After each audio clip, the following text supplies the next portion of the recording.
창림교회 목요일 매일 큐티, 하나님은 우리의 피난처가 되시며 찬양하시겠습니다.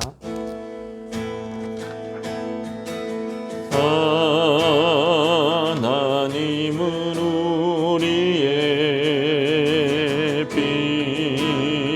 피난처가 되시며 난중에 우리의 힘과 도움이시라.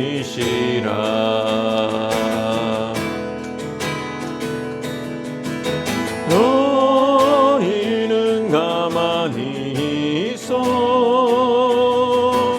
주가 하나님 됨을 치려다. 열방과 세계 가운데 주가 높임을 받으리라.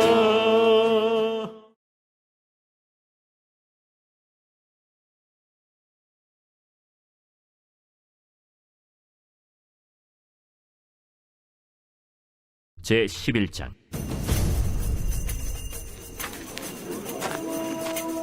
온 땅의 언어가 하나요 말이 하나였더라. 이에 그들이 동방으로 옮기다가 시날 평지를 만나 거기 거류하며 서로 말하되, 자, 벽돌을 만들어 견고히 굽자. 이에 벽돌로 돌을 대신하며 역청으로 진흙을 대신하고, 자, 성읍과 탑을 건설하여 그 탑 꼭대기를 하늘에 닿게 하여 우리 이름을 내고 온 지면에 흩어짐을 면하자. 여호와께서 사람들이 건설하는 그 성읍과 탑을 보려고 내려오셨더라. 이 무리가 한 족속이요 언어도 하나이므로 이같이 시작하였으니 이후로는 그 하고자 하는 일을 막을 수 없으리로다. 자, 우리가 내려가서 거기서 그들의 언어를 혼잡하게 하여 그들이 서로 알아듣지 못하게 하자. 여호와께서 거기서 그들을 온 지면에 흩으셨으므로 그들이 그 도시를 건설하기를 그쳤더라. 그러므로 그 이름을 바벨이라 하니 이는 여호와께서 거기서 온 땅의 언어를 혼잡하게 하셨음이니라. 여호와께서 거기서 그들을 온 지면에 흩으셨더라. 네, 오늘 유명한 말씀이죠. 바벨탑, 바벨탑 사건입니다. 온 땅의 언어가 하나요 말이 하나였다. 이제 셈의 족보예요. 근데 셈은 노아의 아들이잖아요. 노아는 정말 당대 가장 은혜로운 사람이었고, 그 하나님의 축복을 받아서 모두 다 죽는 홍수 심판으로 심판당하는 중에도 방주의 구원을 받았고, 그 후손들이에요. 그 후손들인데 바벨탑 사건이 나왔다는 것은 인간의 죄성이 얼마나 뿌리가 깊은가라는 것을 알 수가 있습니다. 그 바벨탑 사건이 일어나기 전에 온 땅의 언어가 하나고 말이 하나였다. 히브리어로 한 입술이었다. 한 입술. 언어가, 그러니까 이게 얼마나 또 수험생들에게 놀라운 복음입니까? 예전에는 영어 제2국어, 스페인어 이런 게 없는 거예요. 독일어 이런 게 없는 거예요. 그냥 언어가 다 하나입니다. 수험생뿐만 아니라 대학생, 또 무역업자, 기업가, 여행자, 다 이게 그냥 얼마나 축복입니까? 그래서 지금은 이제 AI 시대라 자동 막 번역이 돼 버리니까 용감하게 해외에 도전하는 사람들이 많지 않습니까? 자, 그래서 뭐 조선족이라고 해도 사실은 동포라는 말을 붙이기도 했지만 중국인들입니다. 중국인들인데 우리말을 할 줄 아니까 그게 반가운 거예요. 그게 언어가 주는 메리트가 그렇게 크죠. 언어가 하나라면 의사소통의 장벽은 없을 것이고, 이는 공동체성에 큰 유익이 되고, 하나 될 수만 있다면 이제 뭔 일이든 못할 일이 없는 거죠. 그렇죠? 2절에 보시면 이제 그들이 동방으로 옮겨다가 시날 평지로 만나 거기 거류하며, 이게 셈의 후손들입니다. 그들은 셈의 후손이고, 장남인가 그렇죠? 셈이. 시날 땅은 메소포타미아 전체를 가리키는 용어가 시날 땅입니다. 그 그룹은 시날 평지에 정착했다. 그리고 이제 대부분의 이제 해석가들은 남부 메소포타미아에 있는 수메르라고 불리는 지역과 직결하고 있고 그 지역이 바로 성경에서 구약 성경에서 바벨론과 관련된 곳이다. 그렇게 얘기하고 있어요. 근데 그 땅에서 정착만 한 게 아니라 어떤 이제 도시를 만든 거죠. 사람들이 막 번성하고 그러면서 이제 바벨탑 건축 계획을 세운 것입니다. 서로 말하되 자 벽돌을 만들어 견고히 굽자. 벽돌로 돌을 대신하여 역청으로 진흙을 대신하자. 말이 잘 통하니까 의논도 잘 되었어요. 말하는 게 다 통하니까 뭘 하자는 거예요. 아주 의기투합이 너무 잘 돼요. 성읍과 탑을 만들고 탑 꼭대기가 하늘에 닿게 하자. 일명 이제 마천루죠. 마천루를 만들자는 거예요. 롯데타워보다 더 높게 짓자는 거죠. 이 계획, 이 설계자들은 원대한 목적을 이제 이룰 아이디어를 구상을 했습니다. 첫째는 견고하게 구운 벽돌로 탑을 쌓자는 거예요. 하늘, 이 마천루, 하늘에 닿는 그 마천루 만들기 위해서는 이 재료가 달라야 된다는 거죠. 우리가 기술적 발전을 이루어서 전에보다 훨씬 좋은 그런 기술로 탑을 쌓을 수 있다는 거예요. 전에는 돌을 다듬어 가지고 쌓아 올렸어요. 진흙으로 메꿨단 말이죠. 근데 이제는 그냥 최신 공법이다. 벽돌을 구워야 되고 또 이제 그러려면 이제 흙을 떠내야 되고 불을 사용해야 되고 엄청난 또 여기 노동력이 있지만은 신기술이다 이게. 역청으로 진흙을 대신하자. 어쨌거나 그 역청이 뭐가 됐든 간에 진흙보다는 접착력이 좋은 거죠. 그래서 내구성이 강한 건물들을 만들 수, 방수 건물을 만들 수가 있다. 역청이 방주 이런 때만 쓰이는 게 아니라 이게 이제 건물 자체에 자꾸 물이 들어오고 이렇게 그 빗물이 들어오고 그러면은 결국 무너지죠. 건물이 약해지지 않겠습니까? 구조가. 근데 그거를 이제 막을 수가 있는 그런 게 이제 역청이다. 바벨탑을 건설하던 사람들에게는 이렇게 기술력이 있었어요. 어마어마한 이제 노동이 동원이 됐고요. 물론 돈도 있어야 되겠죠. 자, 이런 것들이 보면은 좀 이거 가인 후손 아니야? 라는 생각이 들 정도로 바벨탑을 만든 사람들은 가인 후손은 다 죽었거든요. 그죠? 가인 후손은 없어요, 지금. 그런데 셋의 후손이거든요. 영적으로는 근데 가인의 계보에 속한 거죠. 여전히 영적으로는 가인이 여전히 역사하고 있는 거예요. 가인의 영이 아무리 또 새롭게 다 홍수시판도 죽어도 인간의 재성이 살아 있는 겁니다. 가인이나 지금 이거나 기술 발전이 있었다는 거. 지금도 엄청나게 기술이 뭐 초격차라고 하죠. 막 그냥 엄청나게 그 정도로 이렇게 기술력이 발전하고 있는데 빨리빨리 따라오지 못하게끔.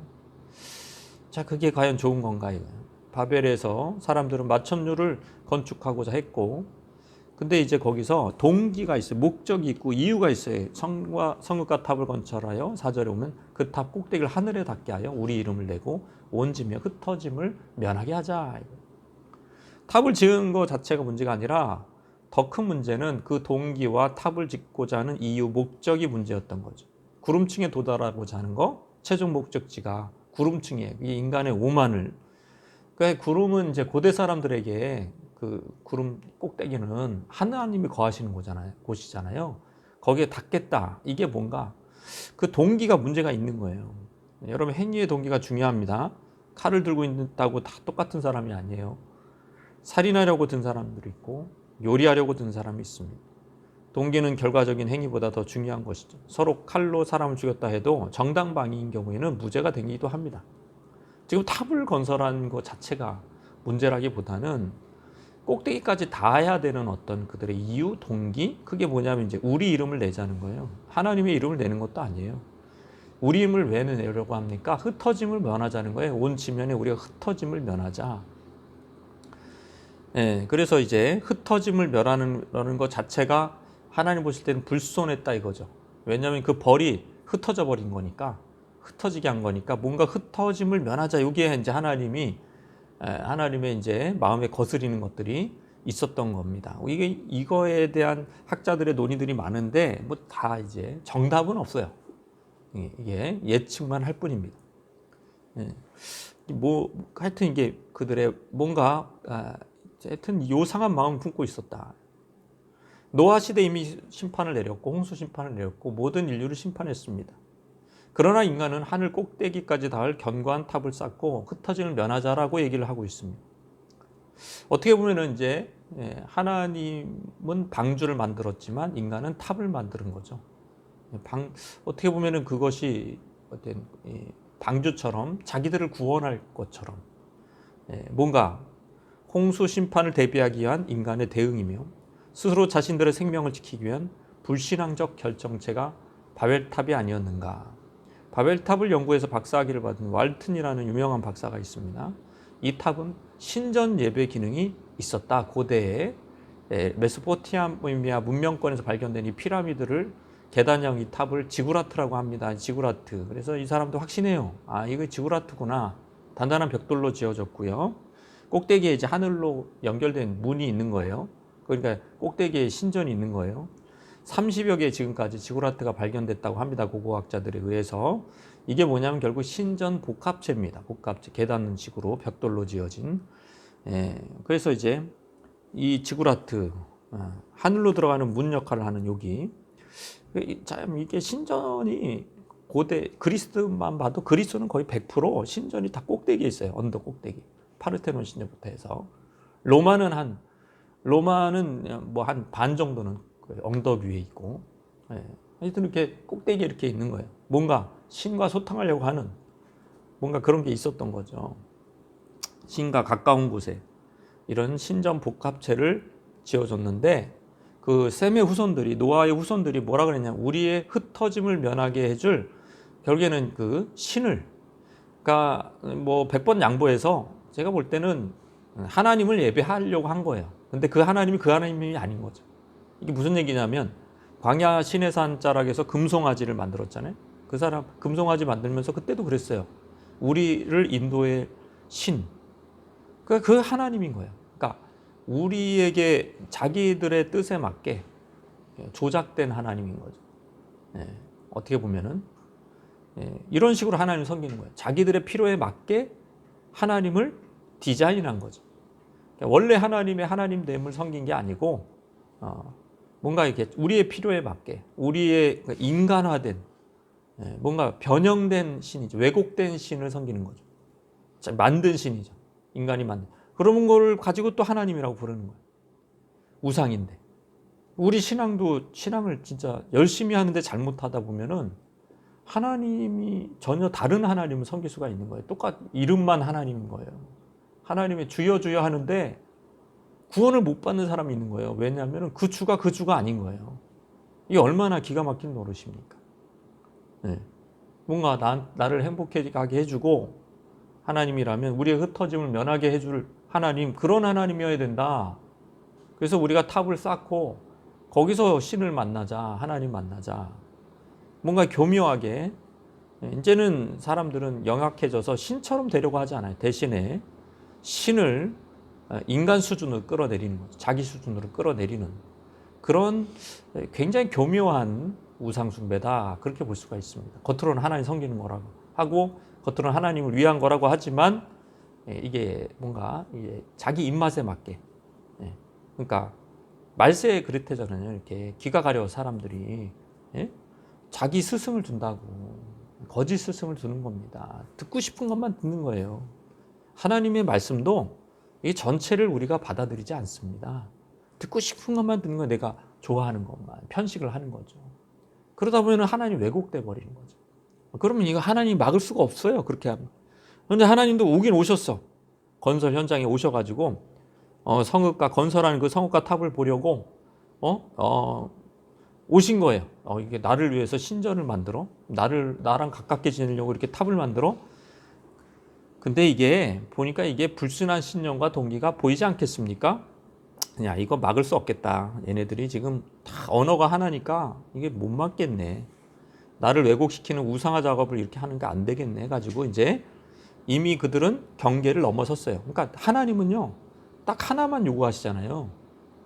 그거 경계를 하나만 쳐도 선악을 알게 하는 나무 하나 딱 하나만 쳐도 그걸 넘어서려고 하는 게 인간입니다.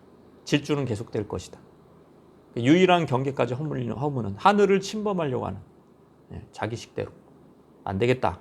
그래가지고 하나님은 본질 그걸 지탱해주는 언어의 소통을 끊어버립니다. 공등탑을 천둥과 번개를 무너뜨리는 방법을 사용하지 않으시고 그냥 언어만 다르게 해놔도 탑이 안 이루어지니까 아주 하나님의 씨를 그냥 잘라버리는 거예요. 그냥 흩어지는 거예요. 왜냐하면 언어가 수백 개로, 그러니까 자기 가족 외에는 소통이 안 돼. 예를 들어서 그런 식으로 바뀌어버리니까 일이 안 되는 거죠. 의사소통이 안 돼요. 다 외국인이니까 어차피 같이 살아서 이게 말이 통하니까 문명화, 도시화가 이루어졌을 텐데 이게 스톱이 되고 원시시대로 돌아갈 수밖에 없었습니다. 이렇게 다 흩어져 버려요. 이게 아마 이 문명이 수백 년, 수천 년, 뭐 천 년은 아마 뒤쳐졌을 거예요. 이게 언어가 혼잡게 돼서 얼마나 인간의 교만이 쓸데없는 것입니까? 하나님은 지금도 우리의 마음을 달아보시고 우리의 마음이 교만한지 안 교만한지 하나님이 다 아십니다. 하나님만 경외하며 하나님 그대로 하나님을 하나님으로 섬길 수 있는 내 식대로 내 모양대로 디자인하지 않고 그럼 우리의 신앙 되었으면 좋겠습니다. 같이 기도하겠습니다.